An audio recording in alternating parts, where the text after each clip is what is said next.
The ring box feels like a living thing in my pocket, its presence pulsing against my thigh with every step I take through the restaurant.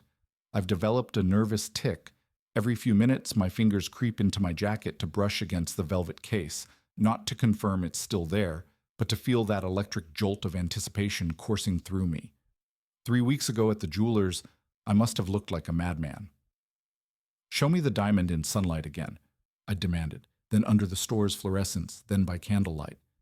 The elderly jeweler had chuckled as he humored me, his spectacles catching the light as he tilted the stone this way and that. "She's a lucky woman," he'd said, but he had it backwards. I'm the lucky one. My kitchen staff moves with hushed precision tonight, exchanging knowing glances whenever I pass. Marco, my sous chef, keeps sneaking glances at the clock as he plates the amuse-bouche. The sommelier, usually so composed, nearly dropped a glass when I asked him to decant the 82 Margaux we've been saving since the restaurant opened. "For such an occasion," he'd said with uncharacteristic sentimentality, polishing the crystal decanter until it shone like liquid sunlight. I pause at table 14, our table, where the flickering candlelight makes the silverware gleam.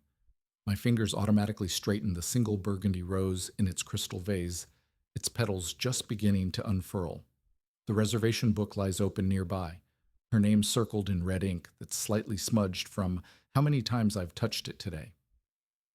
In exactly 23 minutes, when the clock tower in the square strikes 8, she'll push through those oak doors with her windswept hair and that laugh that makes my chest tighten.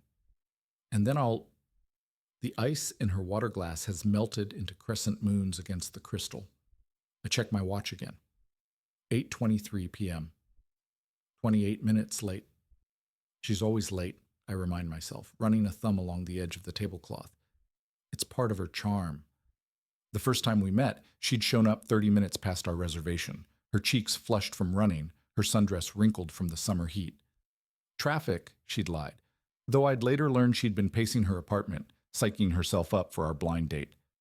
Tonight, though, something prickles at the back of my neck. The waitstaff keeps glancing at me, quick, darting looks that they think I don't notice. Maria, one of my veteran servers, adjusts the silverware for the third time, though it's already perfect. The busboy lingers near the kitchen door like he's waiting for a signal. Even the ambient chatter of the dining room feels hushed, as if the entire restaurant is holding its breath. Then Carlos, my maitre d', appears at my elbow. His usual composure is fraying at the edges, his tie slightly crooked, his fingers drumming against the leather binder in his hands. "Jefe." His voice is low, strained. I straighten. "What is it?" He hesitates, his dark eyes flicking toward the back of the restaurant, toward the private dining room we reserve for VIPs, the one with the frosted glass doors. "You should." He swallows hard. "Come see." The way his jaw tightens sends a cold trickle down my spine. I follow him, my dress shoes clicking against the hardwood. The dining room blurs around me, the clink of silverware, the murmur of conversation, the warm glow of candlelight on polished wine glasses. None of it registers. Carlos stops near the archway leading to the private room. He won't meet my eyes, and then I hear it. Her laugh. Not the bright, unrestrained one she saves for lazy Sundays or terrible jokes. This one is lower, more intimate, the kind she used to reserve for me in the dark when the world was just us. A man's voice murmurs something I can't make out. Another laugh, the scrape of a chair. I know that voice. I've known it for 15 years. Carlos looks at me like I might collapse, but I don't. I don't move at all. The ring box in my pocket suddenly weighs 1,000 pounds. The service staircase feels like it's tilting beneath me as I climb to the mezzanine. My hand leaves damp fingerprints on the brass railing. From this vantage point, the entire restaurant spreads below like a stage set. The glittering chandeliers, the waitstaff weaving between tables, the soft glow of candlelight catching hundreds of wine glasses mid-sip. Then I see them. Through the frosted glass doors of the private dining room, their silhouettes move like shadow puppets. His hand reaches across the table to cover hers. The familiar way she tucks her hair behind her ear, that nervous habit I always found endearing. The intimate lean of their bodies toward each other across the white linen. The door opens just enough to release a burst of laughter into the dining room. His laugh. My best friend's goddamn laugh, the one I'd recognize anywhere after 15 years of shared Christmases, hangovers, and hospital waiting rooms. The same laugh that had echoed through my apartment just last week when he'd clapped me on the back and said, "You're gonna kill it tonight, man." My fingers find the ring box again, the velvet now damp with sweat. The diamond inside feels like a joke. That morning, I'd imagined how it would look on her finger when I proposed at our table. Now all I can picture is his hands, the same hands that had helped me rebuild this restaurant after the fire, sliding that same ring onto her finger instead. A waiter emerges from the private room carrying 2 empty wine glasses, their rims smudged with lipstick, our most expensive Burgundy, the same vintage I'd been saving for our 1-year anniversary. The bottle now sits half empty between them, its wax seal broken. Below me, the hostess seats another couple at table 14, our table. The woman giggles as her date whispers something in her ear. The candlelight catches the diamond at her throat. I wonder if she knows how lucky she is, if she appreciates what it means to have someone look at you like that and mean it. The private room door opens wider. She's standing now, smoothing her dress, that emerald green one I bought her for her birthday. His hand lingers at the small of her back as they move toward the exit. Not the tentative touch of new lovers, but the comfortable familiarity of people who've done this many times before. The ring box clicks open in my pocket without me meaning to. The diamond winks at me cruelly in the mezzanine light. Somewhere below, a champagne cork pops. Someone cheers. The restaurant hums with celebration. I close the box with a snap that echoes louder than it should. The alley air hits my face like a physical blow, smelling of garbage and damp pavement. I don't remember pushing through the kitchen doors. My lungs burn as if I've been underwater for minutes. The ring box digs into my palm where I've been clutching it. I should throw it, hurl it into the darkness where it belongs. But my fingers won't unclench. Through the restaurant's back window, I see Marco flipping steaks at the grill, his face glowing red from the flames. He doesn't notice me standing in the shadows. None of them do. The kitchen hums along perfectly without me, just like everything else seems to. My phone buzzes. Then buzzes again. I already know what the screen will show before I look. Running late. Traffic nightmare. Be there soon, XOXO. You there? Table ready? The lies glow innocently on the display. I imagine her typing them while his fingers trace circles on her thigh under the table. How many other messages had she sent me from his bed? From his shower? While wearing his shirt? The back door creaks open. Chef? It's Sophia, the pastry cook, holding a smoking pan. Her eyes widen when she sees me. Oh my God, are you okay? I realize I'm leaning against the dumpster like it's the only thing keeping me upright. My breath comes in ragged bursts that fog in the cold air. Fine, I lie. The word tastes like ashes. Just needed air. She hesitates, glancing at the death grip I have on whatever's in my pocket. I see the moment she understands. Her face crumples. Oh no, oh chef, I'm so... Don't. The word comes out sharper than I mean it. I push off the wall, adjusting my jacket to hide the ring box. I'm fine. Just tell Carlos I went home. The walk to my car takes forever. Every step feels like I'm dragging an anchor. When I finally slide into the driver's seat, the ring box falls from my numb fingers, landing with a thud in the passenger footwell. The leather seat smells like her perfume, like vanilla and that damn jasmine shampoo she always leaves in my shower. I grip the steering wheel until my knuckles bleach white. Outside, a couple stumbles by laughing, the woman's heels clicking unevenly on the pavement. Happy, carefree, oblivious. The engine roars to life. I don't know where I'm going, just away. Anywhere but here. I wake to sunlight stabbing through half-drawn blinds and the stale taste of whiskey in my mouth. My phone screen is a minefield of notifications. 7 missed calls, 12 texts, 3 voicemails. All from her. The last message reads, "Where did you go?" I waited at the restaurant until closing. The gall of it steals my breath. I scroll up through our message history like an archaeologist uncovering ruins.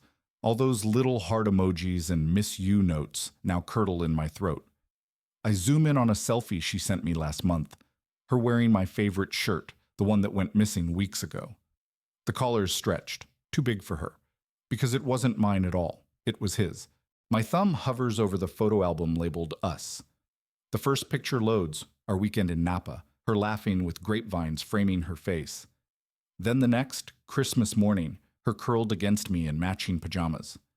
Then I freeze.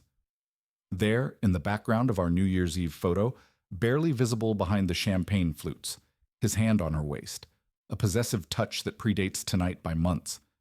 How had I missed it? The voicemails beckon. I press play. Baby, I'm so sorry about dinner. My Uber got stuck in... Delete. Are you mad at me? Please call me but... Delete. The third message starts with a pause. Then her voice changes, goes colder.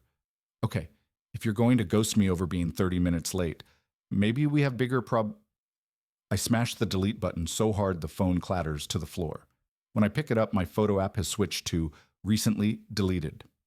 There they are, dozens of images from last month's girls' weekend in Cabo. Only now I notice how every beach photo cuts off just before the frame would show who's holding the camera. The sunset shots all have the same shadow stretching across the sand, a tall, familiar silhouette.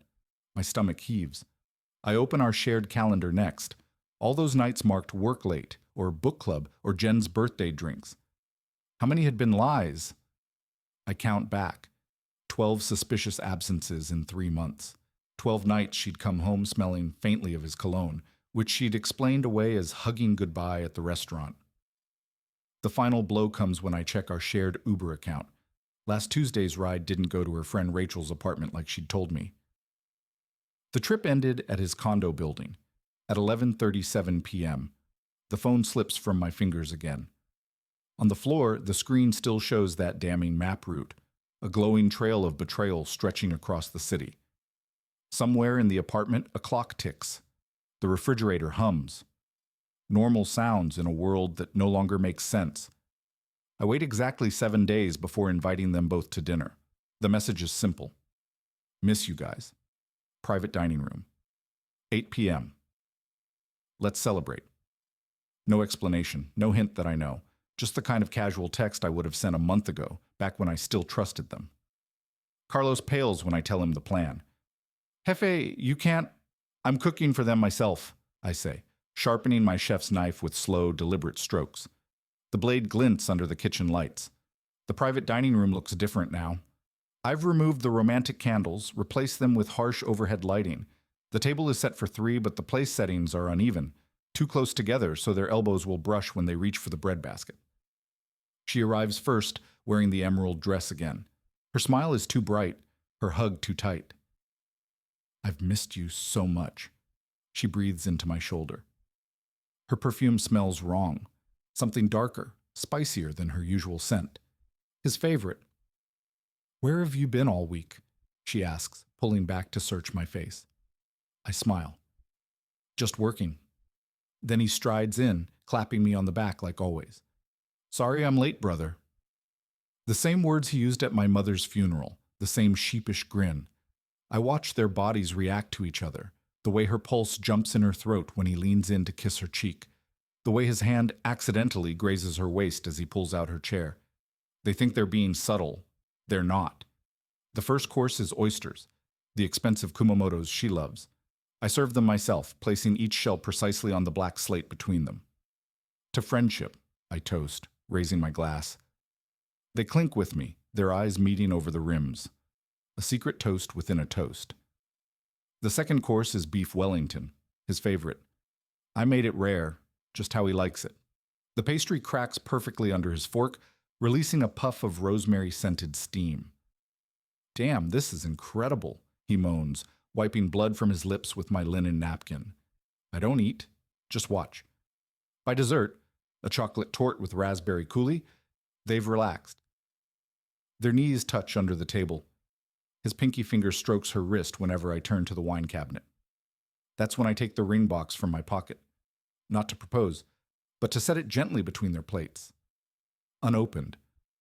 The color drains from her face. His fork clatters to the floor.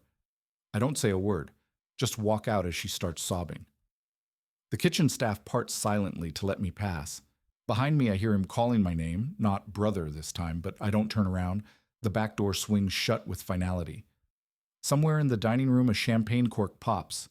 Someone laughs, The restaurant hums on without me. The kitchen knives are the first thing I take. The walk-in cooler hums as I empty it of everything I brought here. The aged ribeyes from my butcher, the black truffles I smuggled back from Provence, the vanilla beans soaking in bourbon for next week's special. Let him try to cook without my ingredients. In the office, I kick open the bottom desk drawer where I keep the real treasures. My grandfather's copper pans, the handwritten recipes from my first chef mentor, the keys to the wine cellar where every bottle was carefully chosen. My fingers don't shake as I take what's mine. The staff watches in silence. Maria presses a hand to her mouth. Carlos opens the service door without being asked. I'm almost to my car when I hear the crash from inside, the sound of a plate shattering against the wall. Then her voice, shrill and unfamiliar. You said he didn't know. The engine roars to life. In my rearview mirror, I see him stumble out the back door, his tie loose, his face ashen. He shouts something I don't hear. I don't look back. The ring is still on their table. The restaurant is still his. But everything else, every knife, every recipe, every secret ingredient is mine. Let him try to steal that. The apartment is too quiet without her. I sit at the kitchen island with a glass of whiskey and my grandfather's knife roll spread open before me. The blades gleam under the pendant light, honed, perfect, waiting. My phone lights up again. Another message from her, another from him. I don't read them, just watch the screen go dark. The fridge hums. The ice cracks in my glass, normal sounds. I take out my chef's notebook and flip to a fresh page. The pencil feels good in my hand. Familiar. New menu concept, I write at the top. The words come slowly at first, then faster. Dishes I've never tried before. Flavors that don't remind me of anything. Somewhere around the third course, a smoked scallop with burnt honey, I realize I'm smiling. The clock ticks past midnight. The whiskey is gone. The page is full. Outside, the city pulses with light. Somewhere out there, they're probably fighting. Or fucking. Or both. I close the notebook.